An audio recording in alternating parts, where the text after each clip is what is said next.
Good evening and welcome to the April 8th, 2025 Smith Vocational and Agricultural High School Board of Trustees meeting. I'm calling the meeting to order. Would you call the roll, please? Mr. Kaley, Mr. Quadro, Dr. Spencer Robinson. Here. Dr. Bonner. Present. Mayor Shara. Present. All right, Mayor, would you lead us in the Pledge of Allegiance, please? I pledge allegiance to the flag of the United States of America and to the republic for which it stands, one nation, under God, indivisible, with liberty and justice for all. Dr. Bonner, would you read the mission statement, please? Yes. Smith Vocational and Agricultural High School is to provide students with an education that equips them to be professional adults with a high level of expertise, knowledge, and competence in their field. Creative and impactful members of their chosen vocations and their communities, and effective communicators who value diversity of thought, experience, and cultural backgrounds. Thank you. Do we have any participation from the public? Seeing none, any participation from the trustees? Let's see. Sure. I went to the FFA convention Friday for the breakfast and the award ceremony. That was well worth it. It's a great event. Did you go to the dinner? And I look forward to that every year to see the participation by the students. And two of our Smith vocational members are on the, state board. So that was a worthwhile adventure. Thank you. I had the real pleasure of attending the FFA Massachusetts State Convention in Framingham last Thursday, not the same day as Mr. Quadro. I watched teams compete in the Quiz Bowl and then enjoyed the awards banquet where two of our students were recognized for their chapter presentation.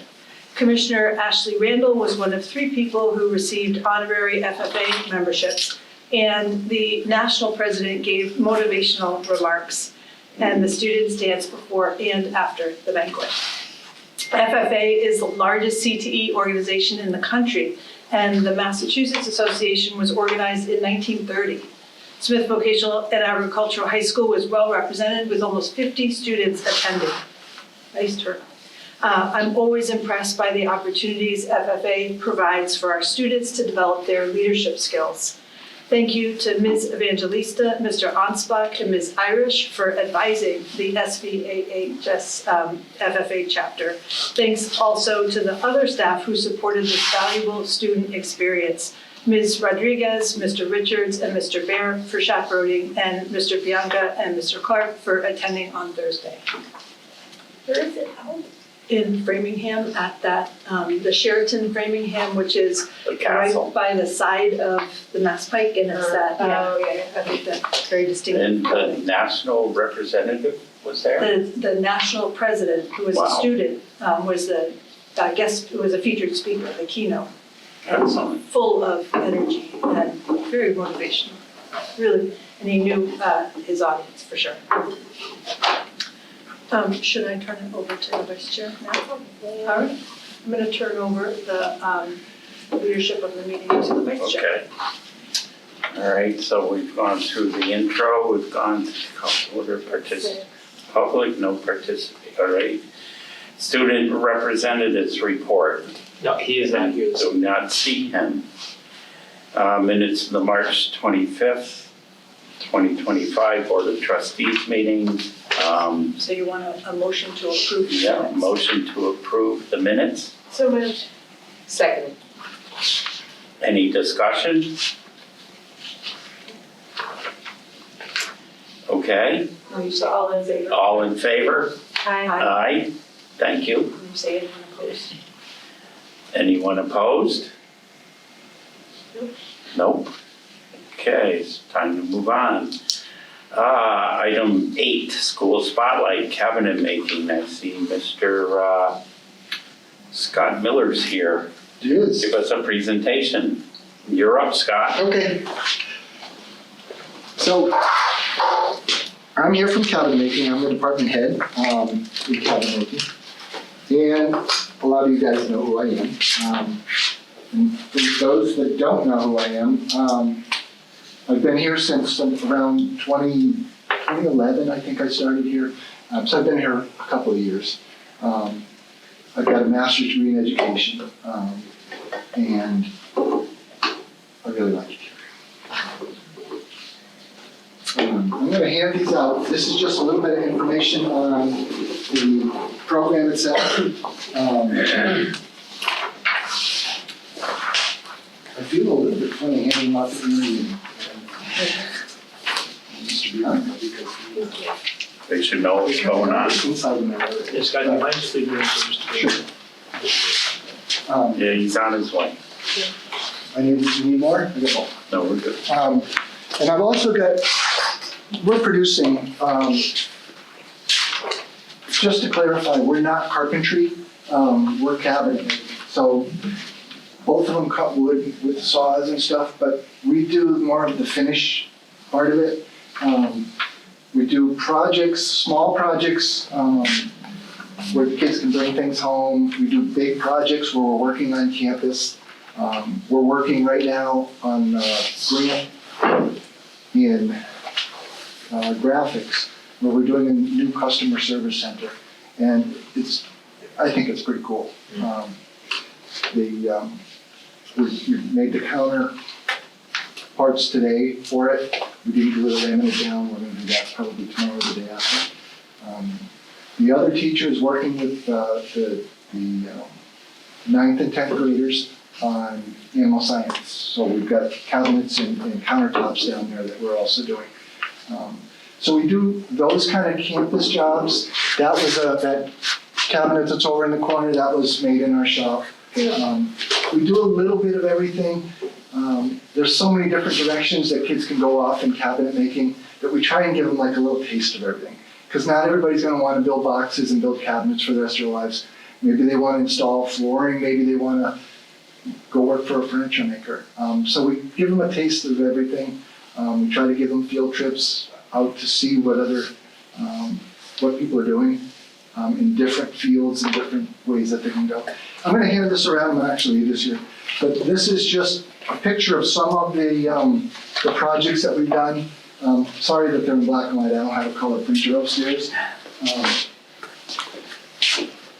So what we do with the students as they come in 9th grade, and a lot of them don't even know how to hold a screwdriver or a hammer. And we've got to make sure that they leave with 10 fingers. So there's big safety push-up stairs. We train them on all the tools we have. And if you haven't been to our shop, this is your official invite to come see us. We'd love to have you there to see what we do. It's pretty impressive to walk in the shop and see all the variety of tools, and the kids learn how to use them all. And as they get a little bit more proficient, they learn the safety, and we do the safety tests with them. They get a little more proficient, we kind of back off a little bit and still keep an ear on what's going on or an eye on what's going on. But it comes along. So by the time they're in 11th grade, mid-year 11th grade, they're kind of ready to go on co-op. We've got one student on co-op right now. A little bit of back on our, back up a little bit. We've got, I think, 31 students in cabinet making. 11 of them are female.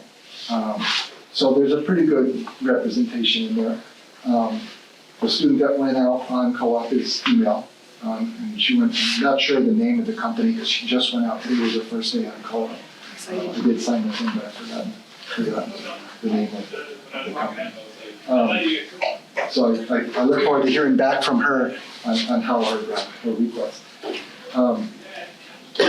But I try to give them work on group projects and then give them, like, they earn the right to work on their own projects. So we work on a group project earlier in the week, and Thursday, Friday is generally the day when they're working on their projects. And it seems to work out good. Our numbers are a little bit lower than I would like. I think I have 4 seniors. I have 11th graders. Those are the kind of numbers I'd like to see, the bigger groups. But it is what it is, and we do what we can with them, and we try and give 100% when we're working on projects. We just submitted a project to a state competition, and I believe we came in second. We didn't get the notice back. And we try to put these things on Facebook so everybody can see them.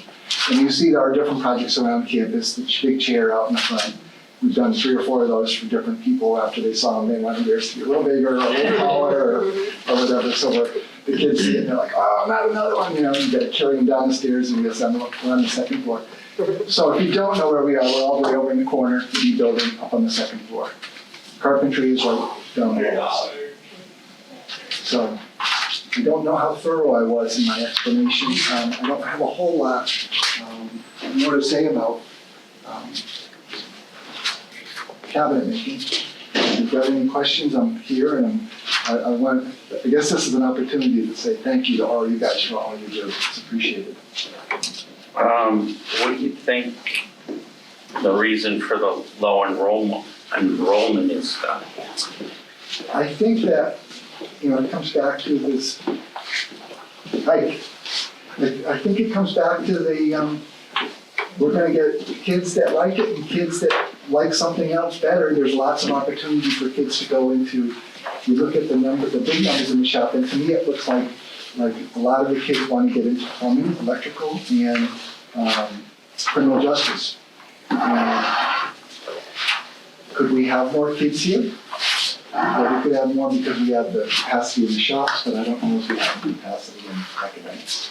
So. Yeah, that's something the whole school is struggling with, or we as trustees and administration, we'd like to increase the enrollment, but what's holding us back is the academic support staff. So we're looking at that. And your mention of the big chair out front, and I just wanted to share with everybody, one of my work associates at UMass Amherst represents Hampshire Regional, and she approached me of having a chair made for their alumni association. And they wanted a little bigger, as Scott mentioned, and it was a huge home run. They took delivery of it last fall, and it's being seasoned, and hopefully they're gonna, it was made out of pressure treated wood, correct? So you wanna let it season a little bit before you put any stain or paint to it, and hopefully they're gonna paint it up and decorate it, and for this year's graduation at Hampshire Regional, it may be a big spotlight. So, and the work in there is just incredible. So thank you. If I can just chime in, I think Mr. Miller is one of the nicest gentlemen that we have on campus, and he's going to be way too modest this evening in front of all of you. But you were just talking about the statewide competition. That is the Mass CTE conference, so it's a vocational instructor conference statewide. So you can imagine it's all the vocational schools in the state, and they do a competition. Typically, they ask each school to provide some type of donated item that can go up for raffle. And there's a competition as far as best in show. And I think because we've won too often, Mr. Miller, they felt bad for the rest of the state. They got a second this year. Somebody else has to win for once. But you've done an amazing job. The students have done an amazing job. And the reputation across the state with what you produce out of that shop is, trust me, it's top notch for being there. So. Thank you for sharing that, Andy. I would also say, just if I could interject around the numbers, Scott's program tends to pick up numbers in 10th grade and 11th grade. So it's not uncommon that students who are in shops in 9th grade, he generally picks up 1 or 2 in 10th grade or 11th grade that they're transferring over and in, or they're shadowing in that shop as a 10th or 11th grade. They may not be completely satisfied with the choice they made, and then they do, he does pick up students. So there's a lot of interest as they understand more what the program they picked is and potentially what the other programs are. So his is one that definitely picks up students. What about the shop there on West Street? whatever it's called now, Metrica? Yep. That used to be Metrica, VCA? they are on our advisory staff. Okay, great. All right. And I understand they were here at the career fair, is that correct? They weren't this year, they weren't I don't at the remember fair. seeing them. But last year I believe last year they were, I didn't see them this year. I love visiting your shop. It smells good, the smell of fresh cut wood, but I especially love, not to speak too informally, but the vibe in there. The vibe is just really nice. It's busy, but it's not, everybody is doing something, but it doesn't feel frantic or it doesn't feel like any kind. It feels really comfortable and welcoming. And I love the gender, the balance that's there as well. When the Department of Elementary and Secondary Education was looking at potentially eliminating cabinet making as an improved program. So of course I wanted to write a letter to protest it and wanted to be well informed. And so I learned a lot about the difference between cabinet making and carpentry, which there is a big difference between them now, I know. And appreciate for sure, and this work shows, not just the fine cabinetry, but the craftspersonship that is involved and the artisanship, right, that is part of it. And I wanted to, in my letter to the state, wanted to speak to the demand for graduates of the shop in this area, and it is very strong here. There's a strong demand for it. So maybe not necessarily statewide, which is perhaps why they were thinking about it, but so happy that they decided not to do that. And Me too. yeah, and it just made me appreciate the, doing the research to write the letter made me appreciate it even more Awesome. as part of our local economy. You do seem to have a pretty good gender balance, except for the 10th graders. There seem to be a lot more boys than girls, but do you tend to, you feel like you tend to have a It's balance? weird, usually there has to be at least two, because who wants to be the only girl in the shop? But that's an unusual group to have just one girl in the shop. I don't know why it's that way. And we've tried, like even when we do our Exploring Our Related, we show videos with female woodworkers, like in the field, and we try and encourage that and say, this isn't just we say the words, it's not just a male trade, it's something that a woman can easily do and picture yourself doing this, that kind of thing. So I don't really, I've been here since 2011 and I still don't understand, like, every time when they come out with the numbers, it's like, what are we gonna get? You just don't know until the last thing. We've tried to change our shop around to make it a little bit more, not too dusty old farts up there working with wood, but when people come in, we want it to look like, when you first walk into a shop, there's a beautiful cabinet that Mr. Sipple made with students that we keep our tools in. The kids painted a big mural on the wall, that's that first thing that's in there that says Viking Woodworks. They painted that on the wall because they wanted it there. So we try to make it so that it's like their shop. It feels very student driven. So, yeah. Yeah. So, for what that's worth, we're doing what we can to try to, not just have those. Okay, you're in here. It's gonna be dusty. You're gonna sharpen old school woodworking tools. Last year we got a grant on the CNC, which is it's a router, but it's computer driven, so that can cut things. We're waiting on some electrical issues, but we'll have it up and running soon. We have a CNC laser burner that we've gotten, and that's state of the art, that's industry driven. That's the way the industry's going. And really bringing another way to bring the artistry in. Yeah. But my master's was in education and sculpture. So, and the other teacher, his master's is in art in education. So the both of us, we look at a piece of wood and it's like, oh, this is cool. We can get this out of it, or we can do that. I just had the kids sand today. We got a donation of a big slab of maple. And it had a bit of a warp to it, so we figured out where we could cut it and get it to lay flat. And we ran it through the time saver. And up the middle of it is just this fantastic looking, looks like a flame that just kind of winds up in through it. So, we were looking at it with the kids, and the piece that we had cut off, we were looking at it and holding it in all different ways, and it was pretty cool to see the kids really getting into the design part of it, like, well, what if we took the slab and we turned it this way and it had a curve on the edge. We turned it this way and that curve kind of followed. What do you guys think of that? Oh, that's awesome. So the light bulbs were going off, and it's really cool. So, It's really cool to see that. excuse me, no decision made of what you're gonna eventually do with it yet? Well, the consensus at the end of today, and that can change because ultimately I'm gonna have some kids make it, but it looks like it's gonna be a desk. And it's gonna be a desk with like a shelf in the back and a slide edge, and it curves in the front. So we've gotta come up with a base for it. We don't have a base yet for it, so we're gonna figure something out for that. It was either gonna be that or it was gonna be a 3-legged coffee table, kind of like the one that we showed you the other. I think there's a picture with a girl leaning on a coffee table in there on a saw. And I tried to include, please, I'll leave that, but I tried to include pictures with students' faces in there, because I think the students' faces say way more than I could. They're very proud of their work.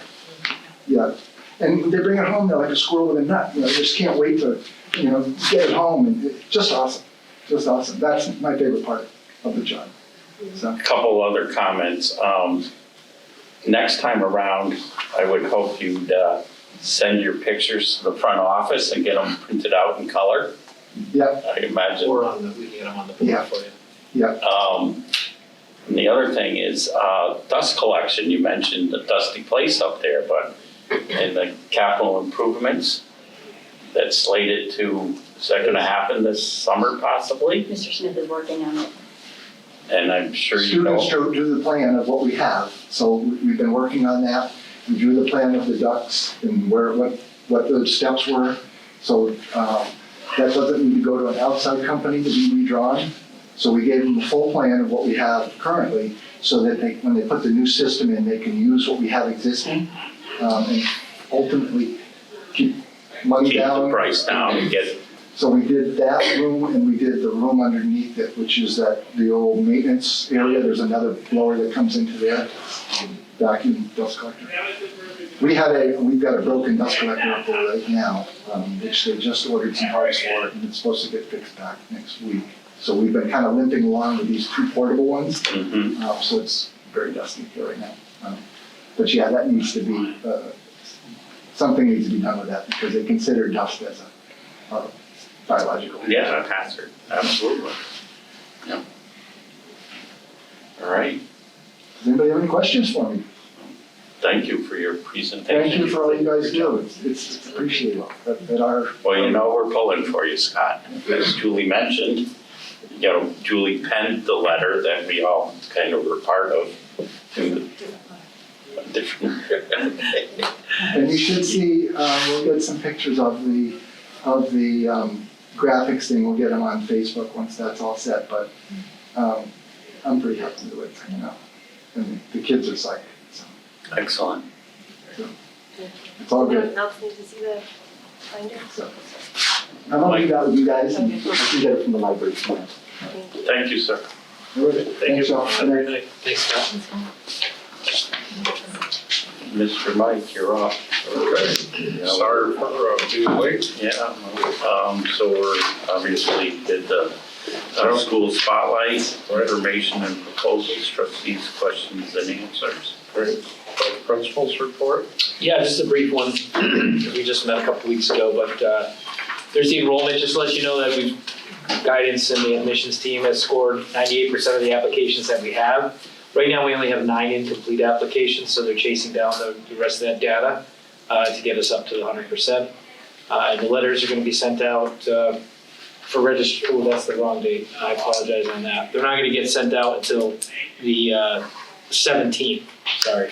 17. Yeah, next Thursday is when they'll go to the mail to be processed, and we would expect them to be actually delivered out or sent out of the Northampton Postal on the 18th the next day. And also the letters will be sent out to students notifying them about their positions, well, not the actual position, but that they are on the wait list. So hopefully all those will get delivered to families, and an email follow-up will go out during, that's the Thursday prior to April break, so an email will go out from the admissions team on that Tuesday of April break. Currently, we've posted for a long-term sub that we need for advanced manufacturing. That went out today. Excuse me, sir, what do you mean by long-term? You got somebody out on leave and? Yes, we have that person out on long-term. So this would be to come in and fill that in. Every single day for, Foreseeable future, yes. okay. Most likely through the end of the school year. Graduation prep, so we've sent out information this afternoon around senior salutes. You probably remember seeing those that we started during COVID, and we've been keeping it up. It's something that people look forward to, so those will be done again. Alicia Carter is the main person who takes that information and plugs it into the templates. So students upload the information that they have. I go in, I edit it, I approve it. Alicia puts them into the templates, and then we create that. I email that out in the morning, and Leslie Scans Hodgson posts that up on social media and share it out for everybody to see. So that should start on May 1st. And this week we have our last senior class meeting. So all the events and everything will go out after Thursday to the families and to the staff. So everybody will see the list of events coming forward. So any of your questions, that's my report. Thank you, sir. I have a question. Sure. You may not be able to answer this, but just a ballpark number. I'm curious about what % of the seniors are going to have this senior salute done for them. Would you say it's like half or a quarter? Anecdotally, it's probably half. I couldn't figure it out, but it's about half. During the pandemic, it was close to 100%. Right. You know, I think that was really not being able to have a real graduation or anything. That was their moment. Yeah. And it was great. We kind of mandated it that year because we also used those, I don't know if you recall, we used those on signage that went all the way around campus. So us, like everybody, were doing these drive-through graduations, and we were able to use those as decoration along the entire route. So that was really great. So I'd say it's about half. It tends to come in batches at the beginning, and then I send out a couple reminders. We get another batch and another batch, but it's totally an opt-in Right. choice for them. Right. So. Can you further explain senior salutes? Sure, it's, we create almost like a visual poster of the student, and it's a senior salute. It has their senior class photo. It has what shop they're in, and then they choose to write a quote with information about people they want to acknowledge, things they want to be thankful for about Smith. Maybe they're acknowledging friends, family, and then what their plans are once they graduate. And how is this seen by the public or the school? Sure. It gets sent out through email from me, goes out to everybody on our email list, and then Leslie, who's our social media coordinator and our librarian, she puts them up on our Facebook social media pages. So essentially, as somebody opens up this email, they get some type of slideshow presentation? Yeah, they're embedded in there as photos, Mhm. and then Okay. same on social media. We get them also. So you'll see them Yeah, soon. because I don't do social media and I don't remember ever Yeah. looking at these, so I'll keep an eye out for it. They come in, do you do them every day or do you? I usually do them every Oh, yeah, morning, okay. starting in May. Yeah, all right, So you can thank see you. the picture and the description. Yes, thank you. Julie, committee? Yeah, the negotiations subcommittee held its second bargaining session with Unit D on March 31st, and our next session is scheduled for April 16th. The policy subcommittee met on March 28th to discuss competency determination for graduation, since that responsibility currently lies with local school districts as a result of question 2 passing. After a thorough review of existing graduation requirements and state guidance and a lively discussion, Mr. Parks was given responsibility for drafting the new policy language. This will be brought to the next subcommittee meeting and after that to the board. We also discussed revisions to the student directory policy, which will be presented to you tonight. And the D Building Strategic Planning Subcommittee will meet tomorrow with Jay Berry of the Massachusetts Association of Regional Schools. We will have a chance to ask about the process for regionalization as well as the benefits and costs, and we'll share what we learn with the board. And thanks to Dr. Lincoln Hooker for setting this up. And for tomorrow's meeting, I may be late. I will let you know. I have some kind of hanging out there, but it's maybe only 10, 15 minutes late. So I will keep you both updated on that. If I may, just since we're talking about that particular meeting, I spoke to Mr. Berry this morning.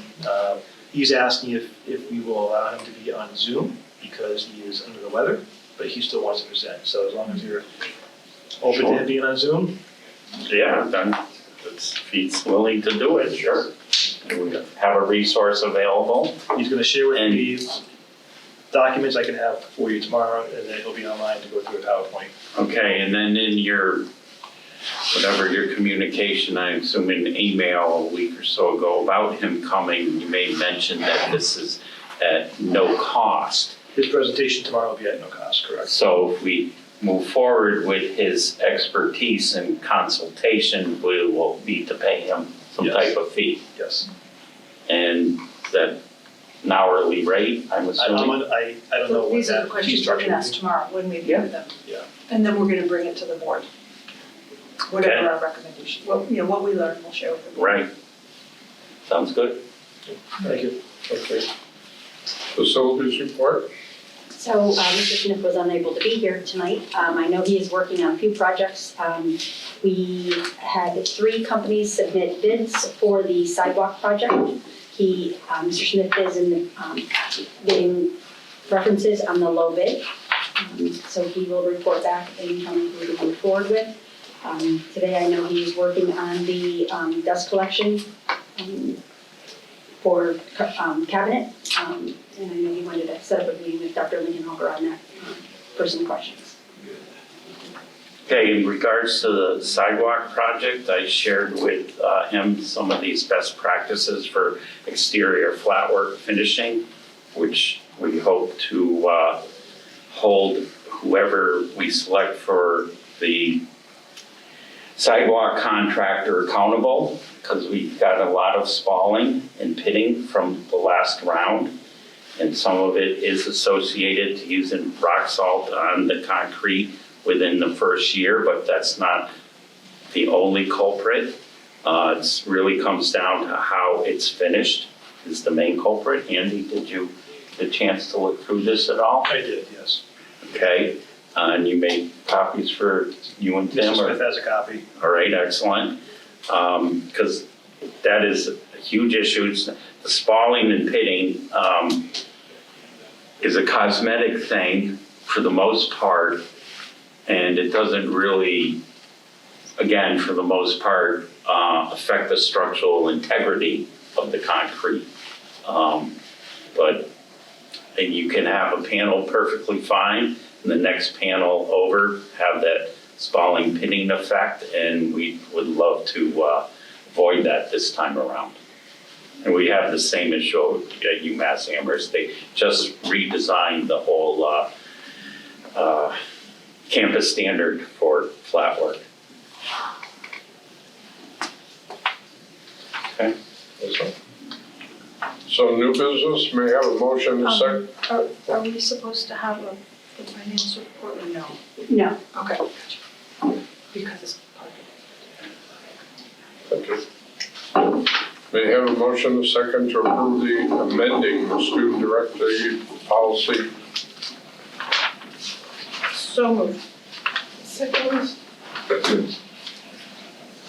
there any discussion? Do you want? I can start and Yeah. I can turn it over to Dr. Spencer Robinson or Mr. Bianca to fill in any of the gaps I create. So what you have in your packet is a draft updated student directory policy. And I say policy, this actually lives in the student handbook that we share out with all families in the fall. As in context, this came up through some recommendations from legal counsel along with various sessions and conferences that we've been attending over the last several months.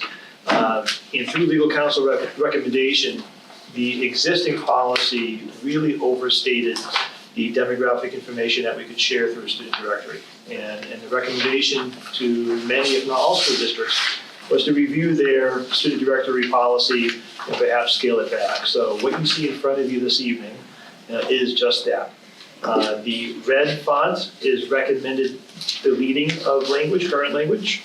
The blue color is recommended new language.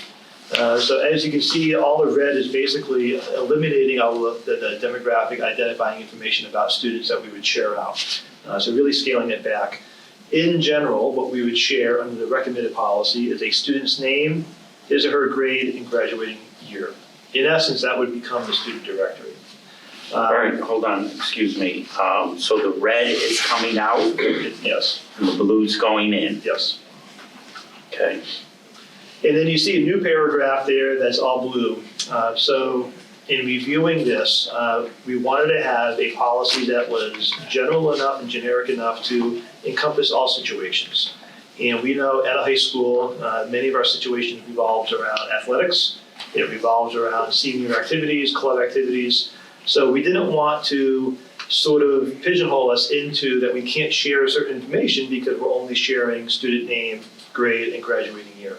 So we have that new paragraph that really does pertain to members of an athletic team, of student clubs, activities, senior events, and then we list the information that may be shared during those opportunities. So that's why you see that new paragraph, just to cover us in those situations.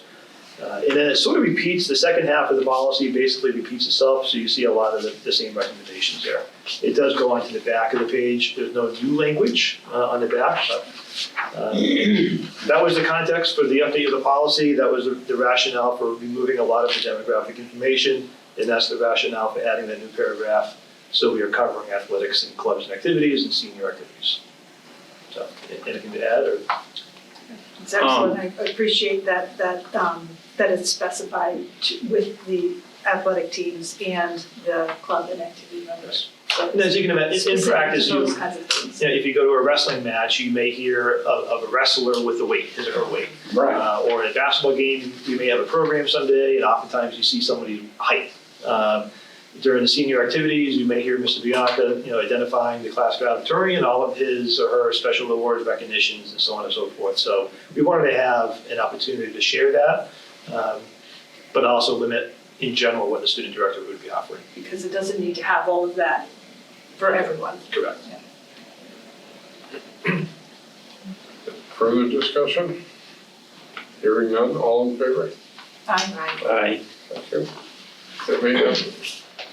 May I have a motion and a second to approve the 25-26 school year calendar?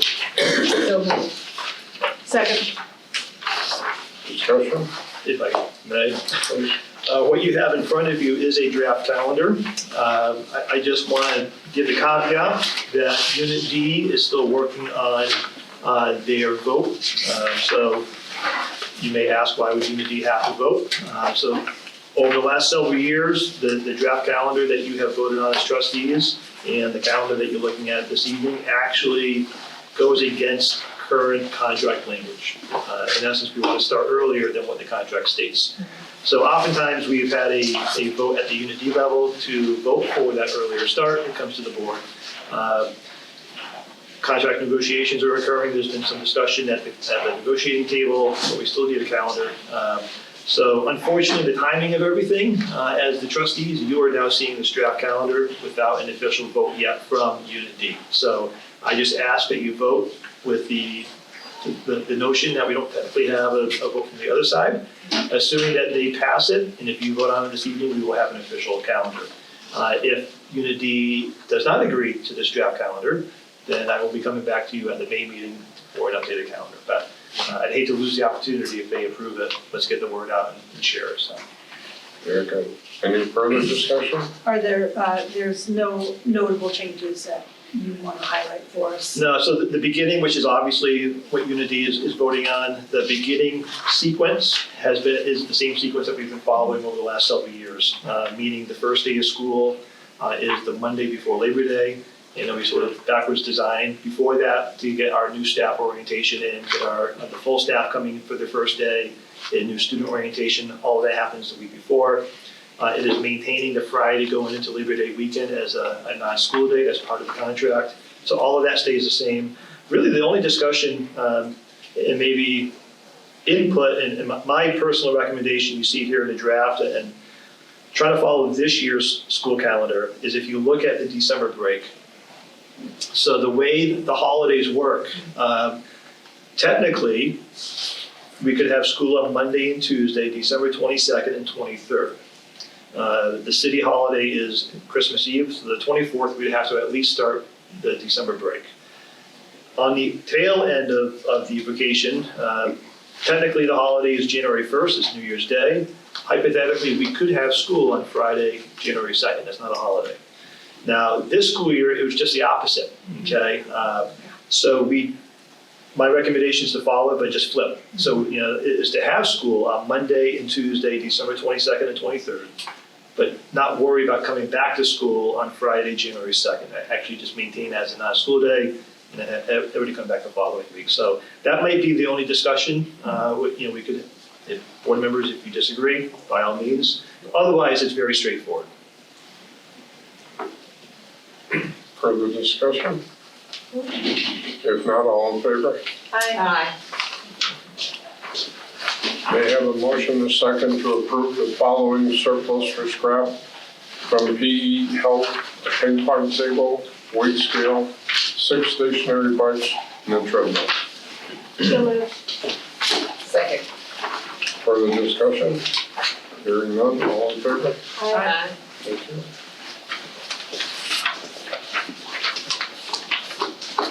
May I have a motion and a second to oppose DESE's recommended admissions lottery.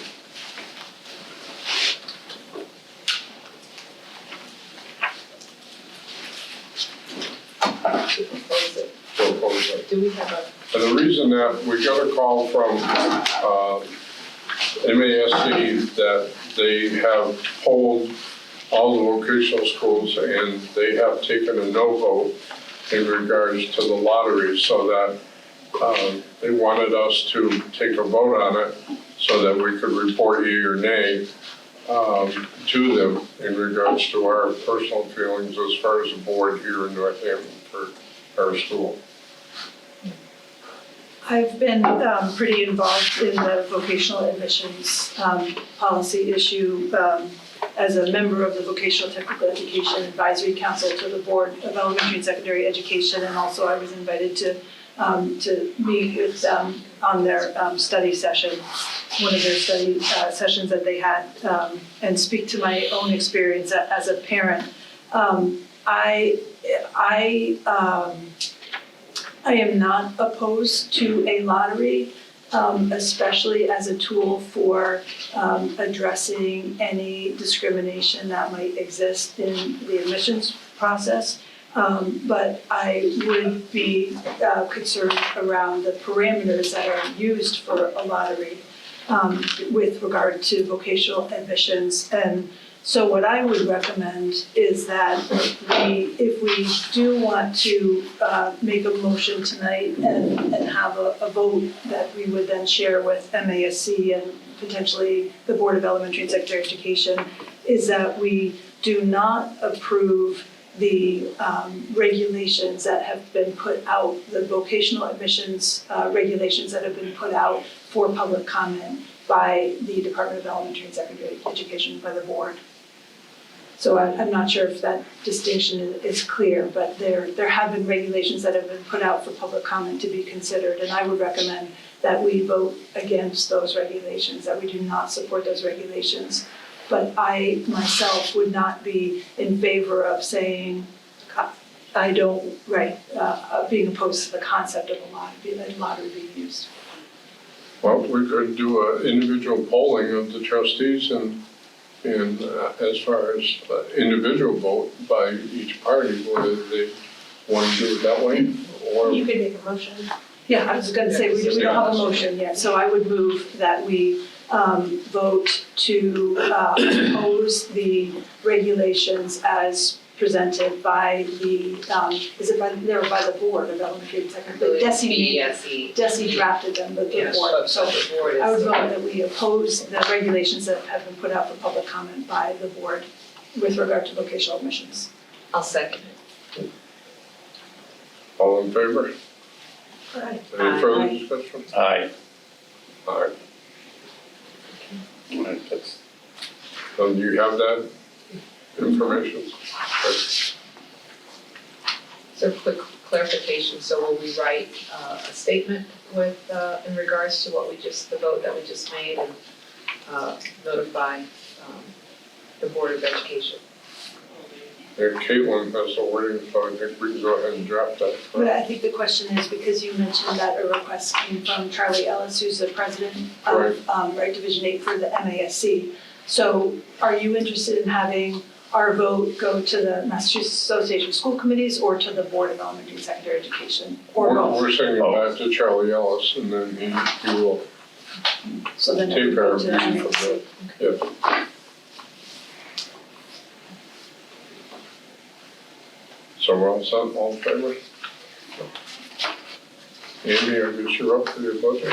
Okay, thank you, everybody. So I'm going to start with the presentation. I'm going to skip through the first 2/3. I think we've seen this now for a couple months.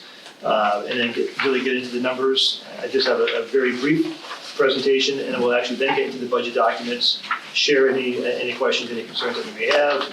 Obviously looking for a vote this evening so that we can turn an approved balanced budget over to the city. So with that said, I'm going to skim through many of the slides I shared with the board ahead of time. If you have any questions about any of the slides I'm skipping over, by all means, tell me to slow down. But you've seen all of this now a couple of times at least. I have to stop on the enrollment just as a reminder to the board, when we're looking at overall enrollment, we are getting to the point where we're nearing 600 students. And that is represented by the upper right-hand corner there, anticipating maybe an additional 7 students total. And when we get into the budget and we look at the non-resident number, we're only projecting an additional 2 students. So we're really beginning to flatline overall enrollment. I just want to again highlight the fact that in admissions, the vote you just took, DESE is looking at an update on admissions that revolves around the weighted lottery. We'll see how that plays out and how that impacts potentially our admissions next year. We've seen the enrollment, the admissions data. This data here that's on the slide pertains to the discussion you just had. This data is why the Board of Ed is looking at the admissions regulations and is looking at a potential lottery because of the data that we have here. We've seen the trends in Western Mass. Overall enrollment is going down. We know what our vision is. We've been talking about that over the last several years. So now let's get into the budget. So the first slide, I actually added more years based on the conversation that we had at last month's meeting when we were talking about there was time in recent history where the non-resident tuition rate actually went down. And the question was when, and I couldn't really remember. So I went back into the data, I found the year, so I've included in this slide as a reference point. So going into FY17, that tuition rate went down, and then in fact it went down a second straight year in FY18. Then since then, it has been increasing. This particular slide I actually updated this afternoon, even after what I showed you earlier, because I noticed the FY26, this upcoming tuition rate, the bar was at the top and it was misleading. So I just updated the values to truly represent the FY26 non-resident tuition rate to see the increase over the current year. Chapter 70, this particular slide did not change from last month. And again, really the big takeaway here, I want to support the city of Northampton. On the left is the Chapter 70. That is the money coming in from the state that comes to us for the Northampton students. As you can see, it's only a slight increase from the current year to next year, just over a 2% increase. But when you look at the net school spending comparison, so that's the required spending in total that Northampton has to ensure that they're spending for the Northampton students here at Smith, you see that's over a 12% increase next school year. So if the state is only increasing their support by 2%, but Northampton has to increase the support by 12%. That's a heavy lift for the city of Northampton, so I just want to highlight that. Dr. Lindenberger, I have a question for you. If you, seeing this slide, and if you can go back to the previous slide, so do we know what the percentage increase is from fiscal year 25 to 26? Or we do know what it is, right? Yeah. Is it like 4%? I do, so then, So, yes. okay, so then looking at the chapter 70 funding, do our sending districts, so outside of Northampton, do our sending districts use their chapter 70 aid to fund the tuition for their students coming to Smith Oak? I think they get it's like a differential, I believe, that they get from the chapter 70 money, Okay, yes. so it's Same chapter 70 concept, yes. in the concept. So if the state is, and the state's in charge of all of this, so the state is setting the rate that our district can charge for Yes. out-of-district tuition. And it's that much higher, but then the chapter 70 does not keep pace with that, then all of our, so not just Northampton, Everybody's but impacted. all of our sending districts have to absorb. Yeah, that doesn't seem logical. Thank you. Right. And it makes it a harder case for sending students to a vocational school if it keeps costing the sending districts more and more and more. Correct. And then the Unless- other caveat is the transportation, which Right. hopefully the state is looking at the vocational transportation reimbursement, trying to increase that percentage, which would help the setting communities. And the rural And the rural aid, transportation, yes, right, would yes. help a lot of our sending districts. So the chapter 70 it's not the same percentage for the Right. district. Yes. I know. It can change. I know. But more and more are getting to a hold harmless status where it's not gonna change very much. So this slide that I shared last month, this has now been updated with the actual dollar figure that we're getting for the non-resident tuition rate. So the overall budget that you'll be reviewing tonight is $14,661,334. That's an increase of just about $650,000, just shy of that. Overall percent raise from this current fiscal year is a 4.59% increase in the overall budget. Now, drilling down a little bit into some of the questions that we were just talking about, the overall budget increase is 4.59%. We just talked about that non-resident tuition rate is an increase of 4.06%. So again, the numbers that we were discussing last month, I had charged Ms. Behrman and Mr. Bianca to give me a budget based on a 3% increase in tuition rate. It actually came in as 4.06%. So that was some great news for us that we received most recently. And that is set, nothing can change that. We are being told it is not published, but we are being told it will not change. So even if the state has a deficit. Correct. Okay. Yes. As I mentioned, the non-resident students, we are budgeting an increase of +2. I believe that's probably the smallest amount that I have seen since I've been here. So, we're getting into that new territory of no new students. The tuition revolving, as a reminder, even though we're receiving this non-resident tuition money from non-Northampton students, we have to use some of that money to then pay for the transportation contract that we have to transport the Northampton students. Based on the tuition rate, that would equate to about 7.86 non-resident students. We have to set that money aside to pay for the transportation contract. In essence, that's money we can't have in the operating budget. Why does that have to come out of tuition revolving? It can't be in the operating budget, correct? Just because transportation can't count towards net school spending. And if it's in the operating budget, it would be counted. Got it. Wow, okay. One of the headwinds I mentioned last month was, again, this concern about completing the horticulture building. That concern of mine is becoming less, I will be honest. But we have to make sure we can pay our bills and finish that building. I do want to remind the board, over the last several years, even before the horticulture fire and the rebuild, when the vision really was to expand the animal science program, and we were not renewing the GCC lease, and we were taking that building back and sort of renewing that. The vision at the time to build the companion animal building, to turn the old classroom into the pocket pet lab, all of that vision was occurring before we had a fire. And at the time, we were talking about how do we pay for all of that vision. We were going to go into the tuition revolving account upwards of $600,000 to pay for all of that. So that was the initial discussion. Then the fire happened. And we were then faced with a major task of rebuilding the horticulture program.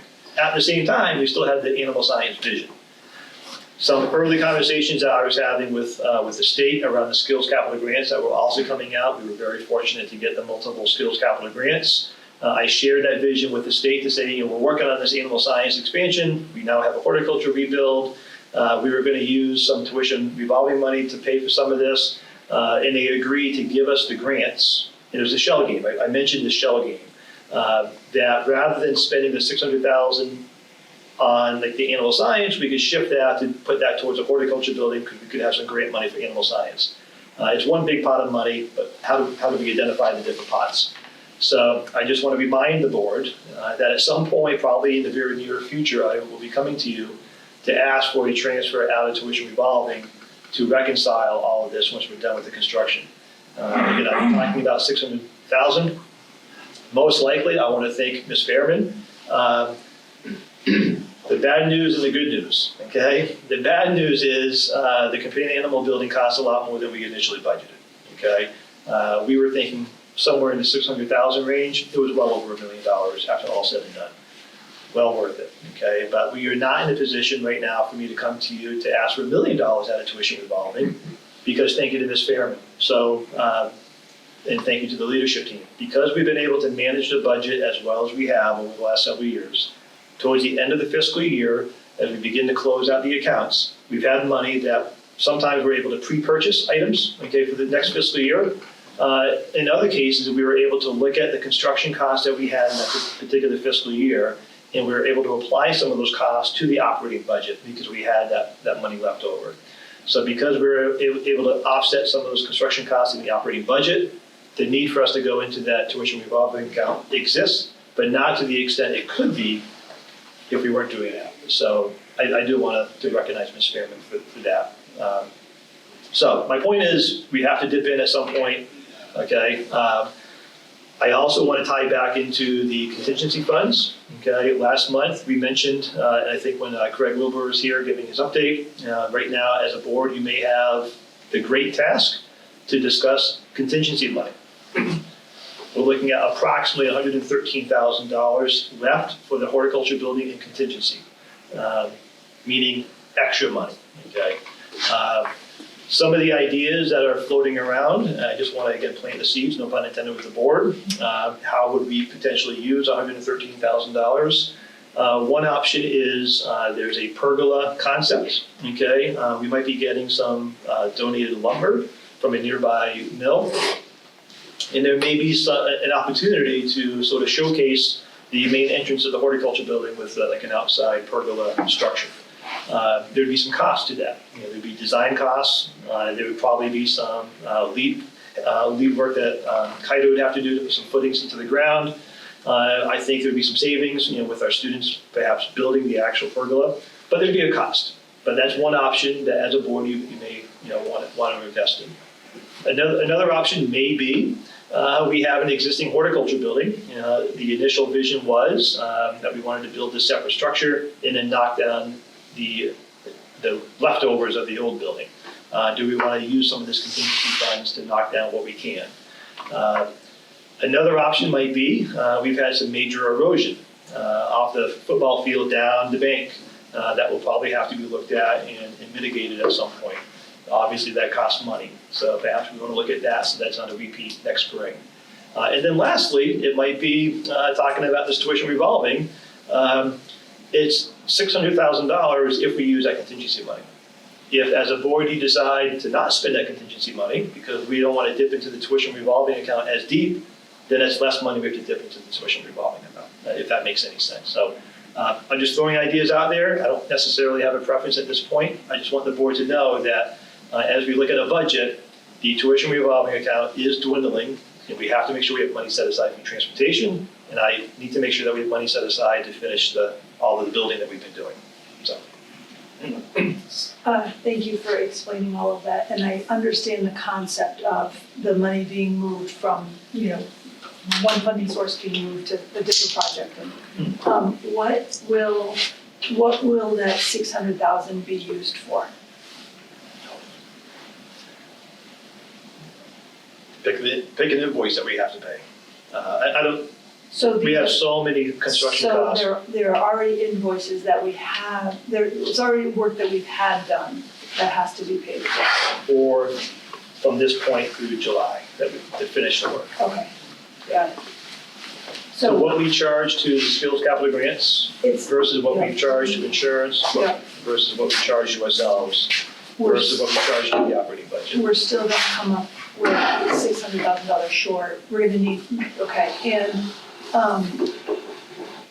does that have anything to do with the fact that the companion animal building costs more than we thought? So if the companion animal building costs what we anticipated originally, Yeah, I would be coming to, and Ms. Fairman was not a great school business administrator, okay? So if that was not the case, and we were not over budget on the companion animal building, I would be coming to you asking most likely for $600,000 out of tuition revolving, because that would have been balanced.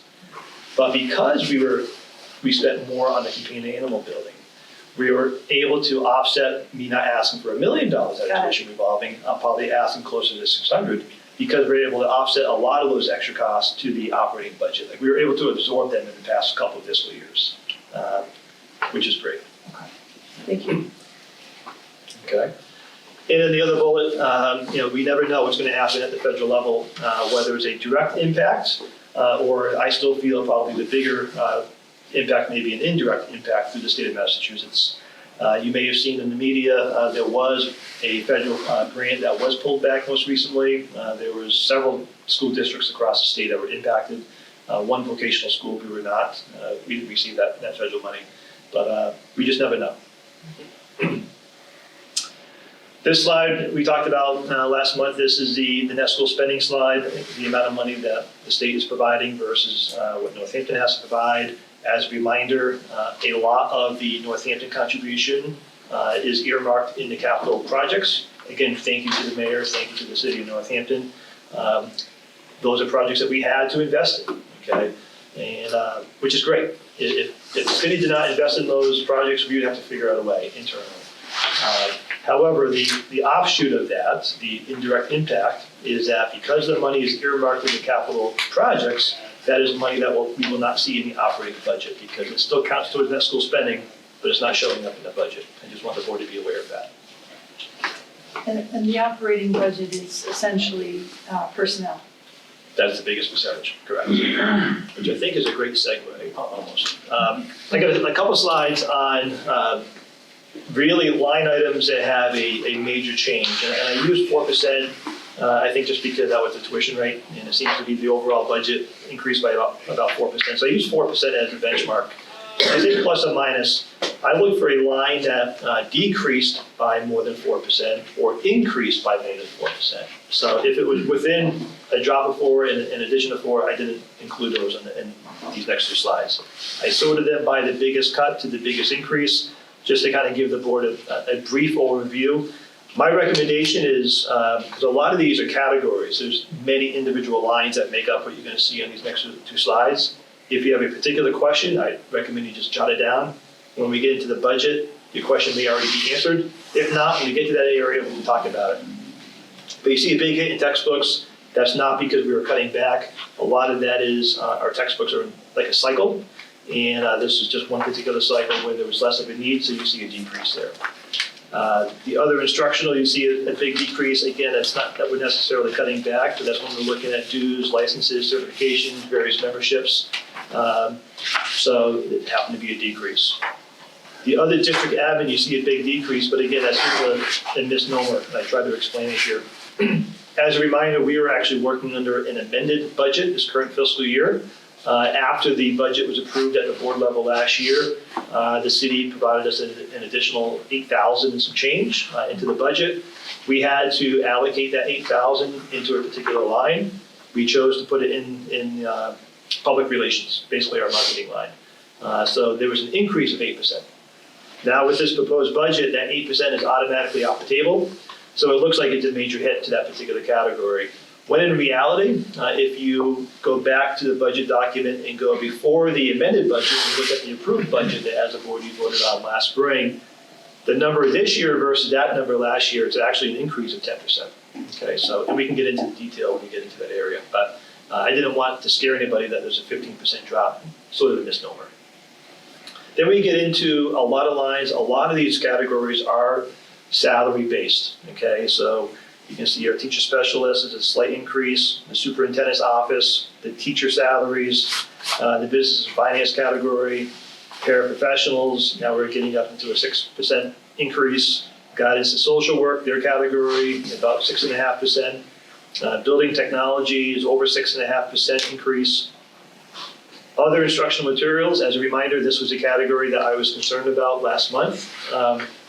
This is basically all of the instructional supplies and materials within the shops in the academic areas. Based on the good news that the tuition rate was higher than we were anticipating, I was able to go back with Ms. Fairman and Mr. Bianca, look at some of the requests that we couldn't fulfill with that initial budget proposal. We were able to help out some of those areas. So some bumps in some of those particular lines, which is why you see a 6.7% increase. The maintenance of buildings, almost a 7% increase. Heating of the campus, over 7.5% increase. Athletics, you see over a 9%. Again, I just want to mention, it's not that we're trying to really build the athletic program or pad the program, no pun intended. A couple things happened here that automatically increased it. We hired a new athletic director co-op coordinator. Okay, his salary is higher than the current salary, so there's an automatic bump there. And then some additional costs. One example is the greens fees for the golf team. Okay, so we have to pay, almost like hockey, you have to pay for ice time. We have to pay for the access to the golf course. Those fees are being built into this coming budget. We were not charged this current fiscal year, so that's an automatic increase. Another one is the increased cost for the athletic trainer. As you remember, we used to work through Dickinson, that contract changed. We were able to agree on sort of a stepped-in approach, but that cost is increasing every year. So that's why we're not recommending any new sports, but because of these additional costs, that's why you see athletics increasing the way it is. And then really the rest are a lot of facilities. So the maintenance of equipment, 15.5% increase. Building security system, 16%. I believe most of that is because we have additional buildings now on campus. We have the companion animal building, we're going to have the new horticulture building, so additional costs for the security system. Extraordinary maintenance is the other line that we talked a lot about last month. That is sort of the in-house capital improvement project line. It's also the rainy day fund in case the roof falls in and we can't go to the city. We need some account that we can tap into if necessary. Because of the increased tuition rate that we received, my recommendation is that we do fund that particular line. That 30% sounds like a lot.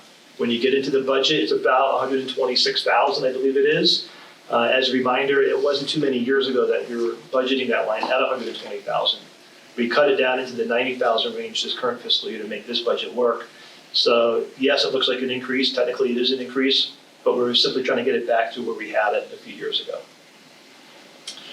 Instructional software, big increase, over 32%, and that's all the software to support the classes in the shops, okay? And then lastly, the maintenance of grounds, 110%. That may open up your eyes. Again, when you get into the actual budget document, you'll see there's really two lines there that impacted that. One, Mrs. Smith really needs to invest in some repairs in the parking lot, so there's a big increase there. And then secondly, I want to thank Mr. Bianca for overseeing the summer crew help that we have. So Mr. Bianca is able to hire some student help over the summer.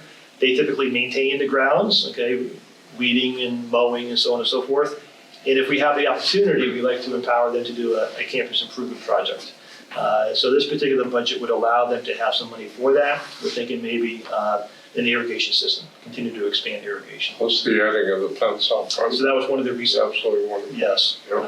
We've got a lot of confidence on that. And that's where that line supported that particular project. And what about the field? Is that included in that one item too? To mow it over the summer. No, well, it's all been put back together, so that money's been spent, so that's not in this current line item. But we do. It's in there for next year. I think it's in a different line, though, correct? Champion is in the maintenance of roads. Oh, it is, okay. So we're bringing that same contractor out to finish the work in the fall. But to your point, the materials supplies for the spring of '26, when AgMech would take, when horticultural takes over, is in a different line. Okay. Yes, so you're right. Can I ask a couple questions? The building security system, those are annual costs? Yes. So like yeah. I'm not sure, is it, their inspections or is there more that, we can look into that particular line. Okay. Let's review when we get to the budget document. Okay, and then, you were saying about the parking lot. Wouldn't that be like a one-time capital, couldn't that be a one-time capital project? It could be.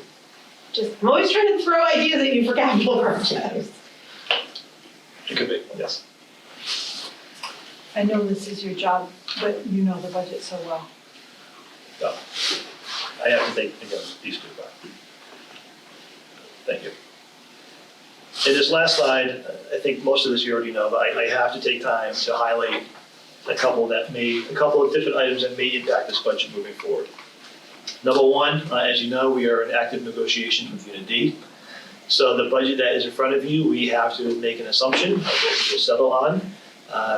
I feel comfortable with the percentage that we are including in the budget. I think it's a fair percentage. Will it be the final percentage? I don't know, okay? So what happens, I think the question came up last month, what happens if it comes back higher? Well, as a board, you need to vote on the budget this evening. The administrative team, we've done our best to try to project what that may look like. If we settle on a percentage that is higher than is currently in the budget, we will find the money by doing some line item transfers. Okay, that's what we have to do. So I think that's just really the only outcome there, honestly. And then the second one, I just want to preview with the board. I talked to a few of you individually over the last several years. You know, the farm operations is probably one of the biggest tasks here on campus. And the farm, we are here because of the farm. It's truly in the name of the school. That's why we've had the vision around the animal science expansion over the last several years. And you know, one of my front burner top priorities is to make sure that that farm, the operations of the farm and the instruction that occurs on the farm is top notch. And we have room for improvement, to be honest. We need to find a way to make it run more efficiently. And I am not ready this evening to stand in front of you with a proposal. My ultimate proposal, I think I've shared this with the board in the last several years, is that Mr. Smith's position is way too big for one individual. And I think Mr. Smith would agree with that. He holds the title of facilities director. He also holds the title of farm manager. It's two full-time jobs. It's impossible. The recommendation, as soon as Mr. Smith retires, I will be in front of you requesting that we split that position into two. And I'm not asking for Mr. Smith to retire anytime soon, so, okay? But that day will be happening at some point. But I think there's a way that we could tackle the challenge that we have before Mrs. Smith retires, and we are looking at those options, is my point this evening.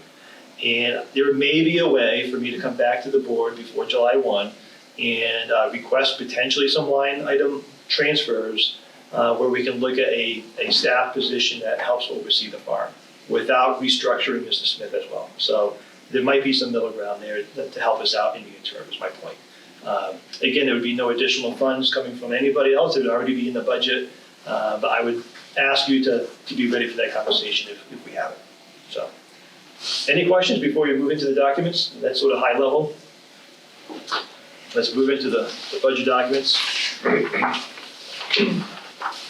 The first page, I think, is on top of your packet, is what we call the revenue sheet. I think it's just, I'm sure it's the cover sheet just represents sort of the overview of the revenue that's coming in. As we know, a budget consists of money coming in and then money going out, and we have to balance it out. We are looking at the yellow, so the right-hand side is the proposed budget. The green is the current fiscal year that we're in. So you can see at the very top, we are recommending a non-resident tuition enrollment of 455. As you can see, if you look in the green, that compares to the 453, hence the additional 2 non-resident students. And then you can kind of go down. You can see the money that comes in through tuition for special ed. You can see the Chapter 70 money that we've already talked about that's coming in.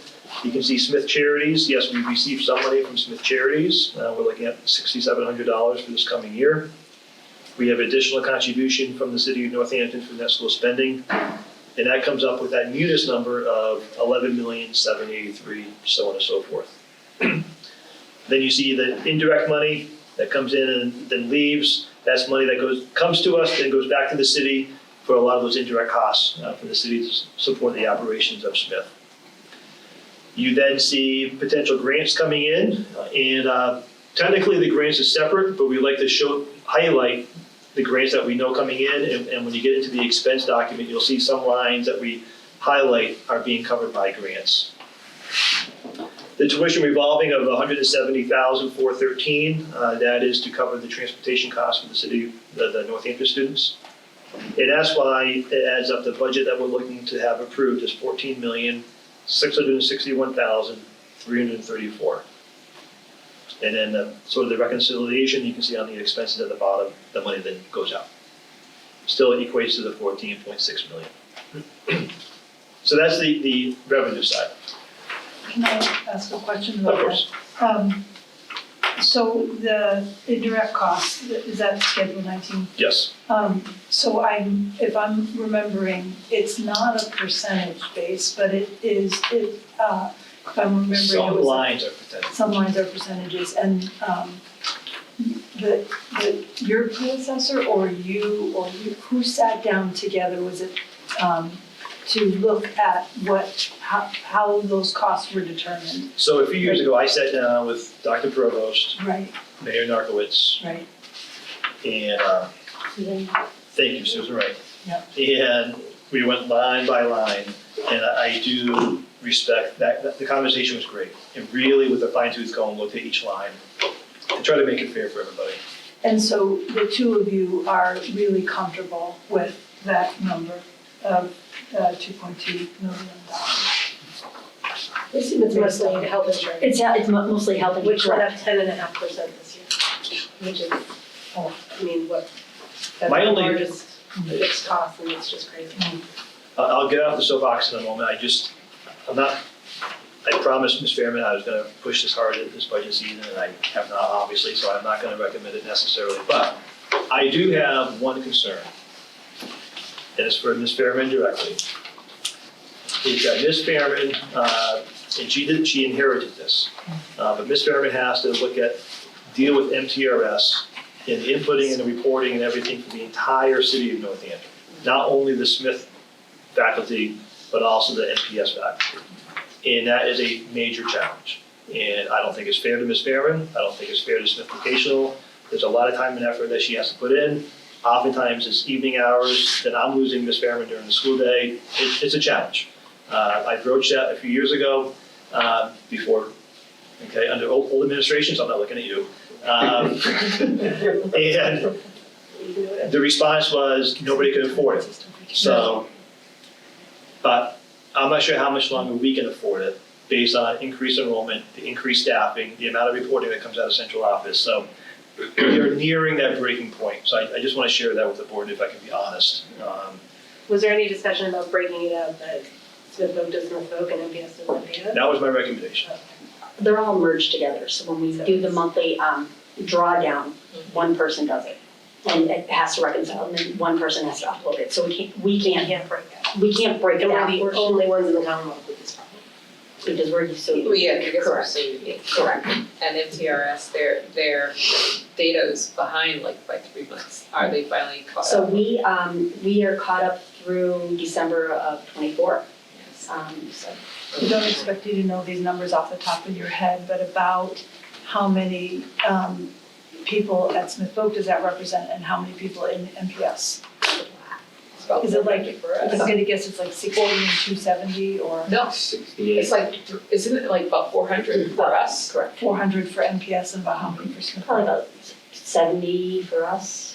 So she's doing the bulk of our work, and it was, I learned of this at a conference, and they said, oh, well, Crystal will handle this. I said, there's Crystal that works at MPS, what are you talking about? Yeah. So it is a very strange arrangement, that maybe we can open up the conversation.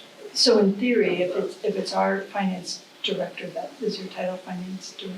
No. Business. School Business, school business administrator, that would be the school business administrator for the MPS, that it would Yes, that would logically fall on. shift to. Yes. Actually, it would be HR's office. Oh, so maybe that's the reason why this Oh. was done, because there was a lot of merging of the. It was prior to, Departments. it goes back quite a few years. Many. And that's where Yeah. Tracy Harity and Lori Oshipa are? Yes. Correct. They could absolutely, They are so- very, they're so There's competent. some other. this is my details. I know. So There's some other complicated. details. Go ahead. Some of them work. There's other details. I have lots of faith in them, but They that are does, remarkable, but that's an incredibly busy office. Yes. for sure. And it is, Yeah. that's how that. But thank you for clarifying that, so that would logically then go to HR, of course, right? Because, yeah, that's who I always dealt with, with issues, yeah. It's complicated, I have to support But the school. something just, but great, because it's on our radar and it's something that we should begin to pay attention to and say how, like, if, I don't know how closely you oversee human resources or what connection you have with them, but if there's, so if there's an opportunity where you're like, oh, I mean, but like the data, like if you have a sense of their workload, I guess. They do. I just told you I did. Yeah. So if there's an opportunity to incorporate this into, so let's say maybe that department is gonna grow a little bit and there's room for more, and then we've got this work that could be taken on, who knows, maybe something could happen, but to be on the radar, because it does hurt this district. Or we revisit Schedule 19. What is Schedule 19? It's indirect costs that they go back to the city for the operation support that the city of Northampton provides us. It's a whole Excel spreadsheet. And so when you say we could go back to Schedule 19, what are you thinking? Perhaps Smith gets a credit that if we are providing a service that supports NPS, could we get that credit back to support, in essence, the last time I have for Ms. Fairman to do Smith work, and she's doing NPS work. I know that doesn't take the work away from her. Right. And I'm gonna bring her out sooner than later, but I'm just thinking of ideas. Yeah, another way to address it. Okay. For another day. Thank you for bringing it to my attention. That'll work. It's a challenge, it's way before any of us. In the history, there was a former HR coordinator that we had here, Smith, used to work for the city, was the expert.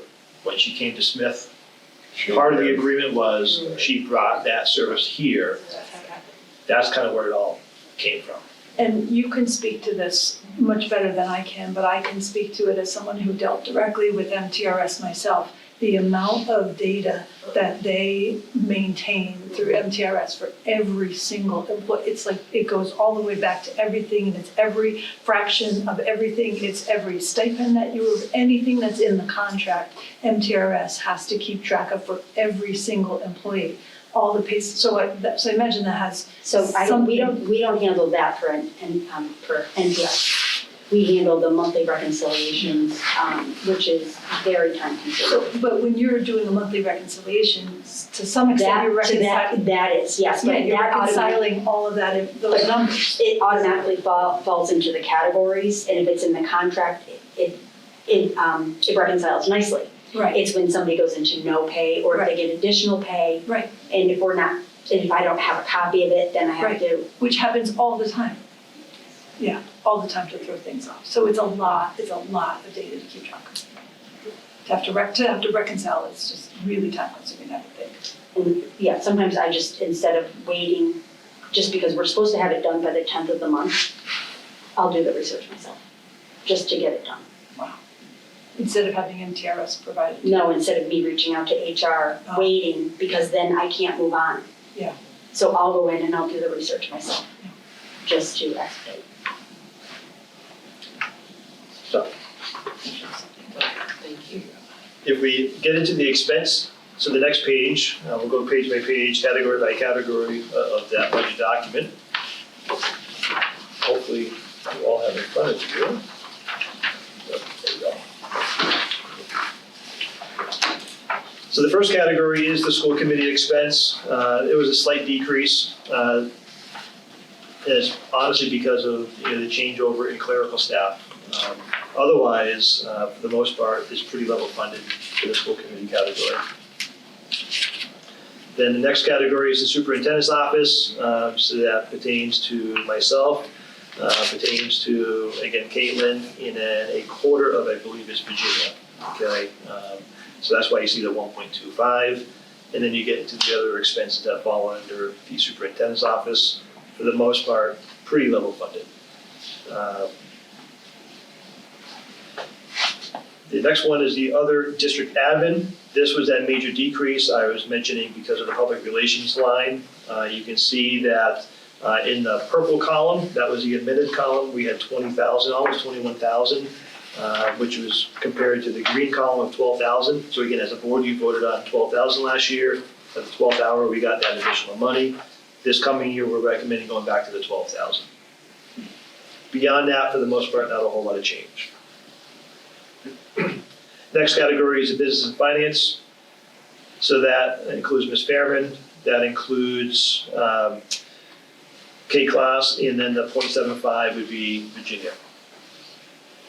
And then again, the other costs that fall within the business office. Next category is human resources,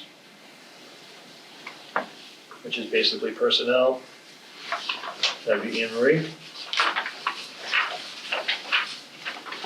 On page 2 at the top, legal, we're recommending staying at the 30,000 to support general legal counsel along with special ed counsel. Next category is curriculum expenditures. So this would be Ms. Wanzek, I believe. Okay, is the first one.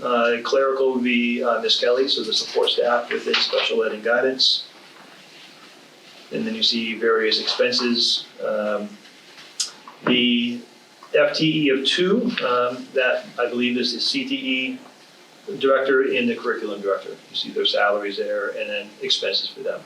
Dr. Lincoln, do we have to approve the transfer of funds from one line to another, right? So, because one of the things I'm wondering, just looking at the legal, if we, I'm assuming that we spent, if we budgeted 20,000, and that's in the amended budget as well, and you're recommending 20, we must have spent about pretty close to $20,000, right? Yeah, and if we went over, and not just in that line, but any line, you'd come to us and we'd know, oh yeah, that's right, we had this happen, and so we had to move money. Okay, thank you.